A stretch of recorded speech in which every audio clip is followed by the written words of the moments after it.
मेरे प्यारे दोस्तों, फ़कीर योगी वीरेंद्र योगी आप सबों का अभिनंदन करता है और आपसे निवेदन करता है कि अपने चश्मे से दुनिया को देखो।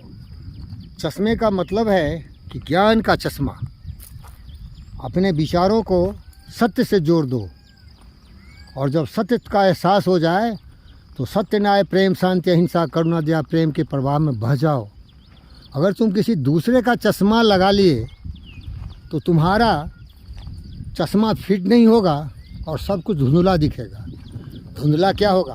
काम, क्रोध, मद, लोभ, मोह, ईर्ष्या, द्वेष, नफरत, नाराज़गी के तुम शिकार हो जाओगे। क्योंकि हमारे और आपके जीवन को चलाने वाला जो ताकत है, जो शक्ति है, वो हमारा सोच है, हमारे विचार है। हम वही हैं जो हम सोचते हैं। तो अगर आप अपनी बुद्धि का सहारा लोगे तो आपको पता चलेगा कि प्रेम ही जीवन है। प्रेम से जीना चाहिए। अपने आप से प्यार करो, बेहद प्यार करो। शरीर को सबल और मस्तिष्क में ऐसे विचार डालो जहाँ सत्य, न्याय, प्रेम, शांति, अहिंसा, करुणा, दया का प्रवाह हो। जब तुम्हारे शरीर इतने सबल होंगे और मस्तिष्क इतने विचारवान होंगे तो ये तो सत्य है ना। इसको कौन बोल सकता है?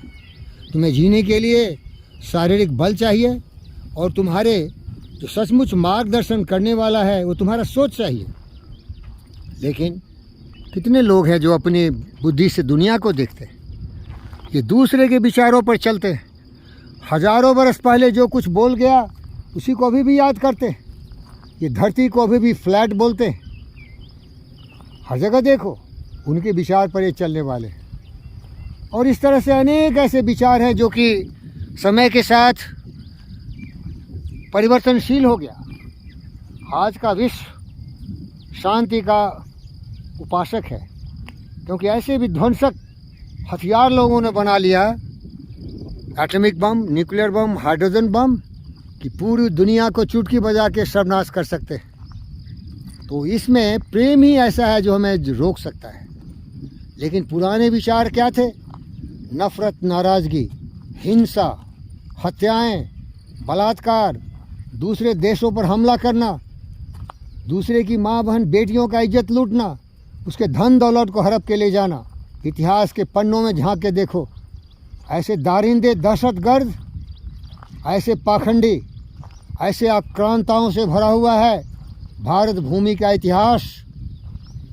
समय आ गया है इन अतीत से सीखें और हम लोग एक प्रेम के सूत्र में बंध जाए। सारांश, अपने बुद्धि के चश्मे से दुनिया को देखो। हमारा प्रिय दोस्त गौतम सिद्धार्थ बुद्ध ने कहा था, मैं सत्य बोलता हूँ, मैं सत्य की खोज किया हूँ, मैं इनलाइटेंड हुआ हूँ और मैं आपसे अपने विचारों को साझा कर रहा हूँ। लेकिन उस पर विश्वास मत करना। जब तक उसका एक्सपेरिमेंट करके उसके प्रूफ मत कर दो कि सच है, तब तक उसका अनुसरण नहीं करना। तो मैं गौतम सिद्धार्थ बुद्ध का प्रतिरूप फ़कीर योगी वीरेंद्र योगी आप सबों से यही निवेदन करता हूँ, जिस दिन तुम मेरी तरह अपने सोच से जियोगे, सत्य के मार्ग पर चलोगे, प्रेम, अहिंसा के मार्ग पर चलोगे, करुणा, दया के प्रवाह में बह जाओगे, उस दिन हम सभी मिलकर एक नई दुनिया बना सकते हैं। इस दुनिया में जितने भी महान व्यक्ति हुए, उन्होंने मस्तिष्क का केवल 2-4% ही इस्तेमाल किया था। लेकिन जब 100% अभी खाली पड़ा हुआ है तो उसी विचार पर क्यों चलोगे? दिन रात नए अनुसंधान, आविष्कार हो रहे हैं, एरोप्लेन बन रहे हैं, रॉकेट साइंस हो रहे हैं, सैटेलाइट बन रहे हैं, तरह तरह के विध्वंसक हथियार बन रहे हैं, सेल फोन बन रहे हैं। प्रगतिशील इस विश्व में हम कैसे बिल्कुल स्थिर हो जाए हजारों वर्ष पहले के विचारों में। लेकिन ये हमारी अज्ञानता का चश्मा है जो हमें धुंधला दिखाता है दुनिया को। लेकिन याद कर, ज़्यादा नहीं, 5 चीज़ याद कर लो। प्रेम करना सीखो। प्रेम न बारी उपजे प्रेम न हाट बिकाए। प्रेम न बाजी बारी उपजे प्रेम न हाट बिकाए। राजा परचा जय रुचे शीश दे ले जाए। प्रेम सीखो। दूसरा, शांति का पुजारी बनो, सहिष्णु बनो। जीव जंतु पशु पक्षियों से प्यार करो। पूरी पृथ्वी तुम्हारा परिवार है। सबके विकास में सबके कल्याण के लिए अपने जीवन को समर्पित करो। ये ज़िंदगी बहुत कम दिन का है भाई, क्यों यहाँ मार काट फसाद दंगा दस्ती करोगे? यही तो है एक ऐसा चश्मा जो तुम्हारे आँख को फिट नहीं कर रहा है। तुम्हारी आँख 21st सेंचुरी का आँख है, इसमें 21st सेंचुरी का चश्मा लगाओ तो तुम्हें दिखेगा कि तुम्हारे मन में, तुम्हारे जीवन में, तुम्हारे परिवार में, तुम्हारे समाज में, तुम्हारे राष्ट्र में शांति की ज़्यादा आवश्यकता है। और सबका साथ, सबका विकास, सबका विश्वास, सबका प्रयास।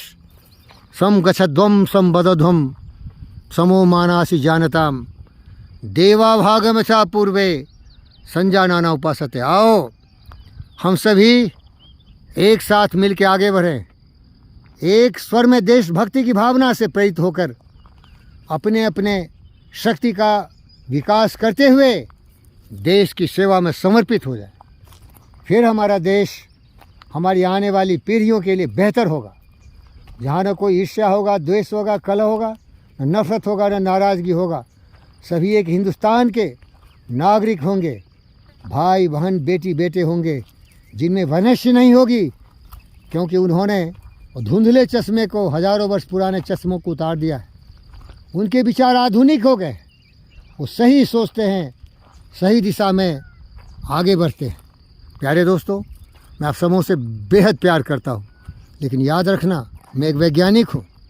मैं बिना एक्सपेरिमेंट किए हुए, वेरीफाई किए हुए किसी पर विश्वास नहीं करता। मैं किसी की बातों पर विश्वास नहीं करूँगा। याद रख, कोई भी ऐसा व्यक्ति नहीं है जिस पर मैं विश्वास करता हूँ। मेरे अपने बुद्धि पर विश्वास है, मेरे अपने ज्ञान के चश्मे पर विश्वास है। और फिर से दोहराता हूँ, वो ज्ञान का चश्मा हमें एक ही सिखाता है, प्यार करो, दूसरों के लिए जियो। हम रहें न रहें, हमारी पृथ्वी, हमारे देश के बहनों और भाइयों, जाति धर्म मजहब क्षेत्र से ऊपर उठ के केवल प्यार करें और इस दुनिया को बेहतर बनाने के लिए प्रयास करें। और ये तभी होगा जब हम लेज़र बीम की तरह पूरी ताकत एक दिशा में लगा देंगे। विरोध करेंगे, दूसरे का सर्वनाश करेंगे तो हमारा ही सर्वनाश होगा। क्योंकि पुतिन और ज़ेलेंस्की जो एटॉमिक बम की बात कर रहा है, पुतिन बम फोड़ दो, देखो तुम्हारा भी विनाश हो जाएगा। अगर तलवार लेके चलते हो तुम्हारे गर्दन कटेंगे, तो बम लेके चलते हो तुम उसी से उड़ा दिए जाओगे। न्यूक्लियर बम की धमकी देने वाले पुतिन, तुम भी उसमें परेशान हो जाओगे। तुम्हारे पास 6,250 न्यूक्लियर बम है, सबसे ज़्यादा। लेकिन नेटो और अमेरिका मिल गया तो उसके पास 13,000 हैं। रे गद्दार, प्रेम करना सीखो। प्रेम ही जीवन है, शांति ही जीवन की सबसे सुगम सरल रास्ता है, जहाँ कोई विरोध ही नहीं है। और अज्ञानता का घनघोर अंधकार तो तुम्हें इस कांटीले जंगल में बर्बाद कर देगा। देखो कितने खतरनाक कांटे हैं। ये कांटे हैं अज्ञानता। ये पुरानी चश्मा जो घिसा पिटा है, इस पर चलने वाले बोया पेल बबूल का आम कहाँ से खाए। ऐसी करनी क्यों किए करे पछताए, बोया पेल बबूल का आम कहाँ से खाए। नफरत करने वाले, नाराज़गी दिखाने वाले, लोगों को मारने काटने की बात करने वाले, सर से धड़ अलग करने की बात करने वाले, ये सब तुम्हारे लिए ही होने वाला है। क्योंकि जो तुम सोचते हो ना, तुम्हारे साथ ही होगा। धन्यवाद मेरे दोस्तों। सुधर जाओ, नए चश्मे लगाओ, ज्ञान का चश्मा, जहाँ सब साफ साफ दिखता है। Vipassana, clarity of views, clarity of words, thought and action.